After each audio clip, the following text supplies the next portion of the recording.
और वहीं देखिए, मध्य प्रदेश विधानसभा चुनाव की नामांकन प्रक्रिया शुरू होते ही पार्टी उम्मीदवारों के साथ निर्दलीय भी ताल ठोकना शुरू कर चुके हैं। दतिया में ऐसा ही एक निर्दलीय प्रत्याशी ने नामांकन फॉर्म भरने के लिए अनोखा तरीका अपनाया। जिला निर्वाचन कार्यालय के कर्मचारियों के लिए परेशानी का सबब बन गया वो तरीका। निर्वाचन कार्यालय के 3 कर्मचारी घंटों तक उम्मीदवार के फॉर्म देने में लग गए हैं। देखिए इस रिपोर्ट को।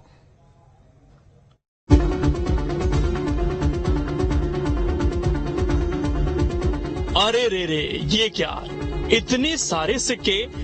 एमपी अजब है, एमपी गजब है।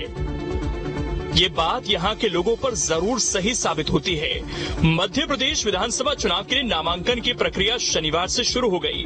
पार्टी उम्मीदवारों के साथ निर्दलीय भी मैदान में ताल ठोकने के लिए तैयार हैं। दतिया के सेवड़ा सीट से एक ऐसे ही उम्मीदवार निर्दलीय उम्मीदवार के तौर पर ताल ठोकने के लिए तैयार हैं। परचून की दुकान चलाने वाले रामकुमार गुप्ता इस बार सेवड़ा सीट से निर्दलीय प्रत्याशी के तौर पर ताल ठोकने की तैयारी में लग गए। इसके लिए उन्होंने जिला निर्वाचन कार्यालय में जाकर फॉर्म भर दिया। लेकिन इस पूरी कहानी में अजब गजब तस्वीर तब सामने आई जब राजकुमार गुप्ता ने नामांकन फॉर्म के लिए निर्वाचन कार्यालय के सामने कर्मचारी को सिक्के से भरा थैला पकड़ा दिया, जिसे गिनने में कर्मचारियों को 3 घंटे तक का वक्त लग गया। दुकान है हमारी, किराने की दुकान है और चूरन की दुकान है। तो चूरन बेचते हैं, चूरन ग्राहक लोग ले आते हैं। वो 5 के लिए, वो 10 के लिए, वो 2 रुपए जाए चूरन लेते हैं। जीरो भी बेचा, सौंठ भी बेचा। किराने की दुकान में सब चीजें बेचाते हैं। तो देहाती लोग हैं, 2-2, 5-5 रुपए के सौदा ले जाते हैं। तो और अन्य ग्राहक बड़े व्यापारी लेते नहीं है, बैंक भी नहीं लेते, तो अपने डबला में रखा जाते हैं जी। तो चुनाव के समय जब चुनाव लड़ा था तो चुनाव के लाने गए थे तरह थे 5-6 साल से। वहीं निर्वाचन कार्यालय के कर्मचारियों का कहना है कि हम उनकी पूरी मदद कर रहे हैं। सर, ये 2 रुपए के और 1 रुपए के इनके सिक्के हैं 8,000 रुपए के, और ये 12 बजे यहाँ आ गए थे। हम लोग इनके पूरे सिक्के गिन रहे हैं और अभी गिनती चल रही है, और जैसे ही हमारी गिनती पूरी हो जाएगी इनके सिक्के हम जमा कर देंगे।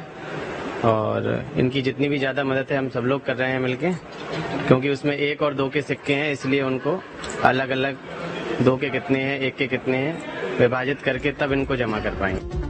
वहीं जब राजकुमार गुप्ता से चुनाव लड़ने का मकसद पूछा गया तो उन्होंने पार्टी प्रत्याशी की तरह ही समाज सेवा का संकल्प दोहराया। कहा, विधानसभा पहुंचकर अपने क्षेत्र की समस्याओं को उठाऊंगा।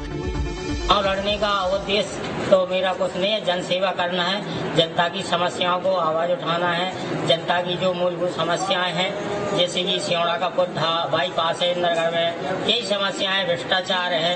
तो इस उद्देश्य से चुनाव लड़ रहे। कभी ना कभी ईश्वर की कृपा से और जनता की कृपा से विधानसभा पहुंचेंगे और विधानसभा में ऐसे सारे क्वेश्चन उठाएंगे।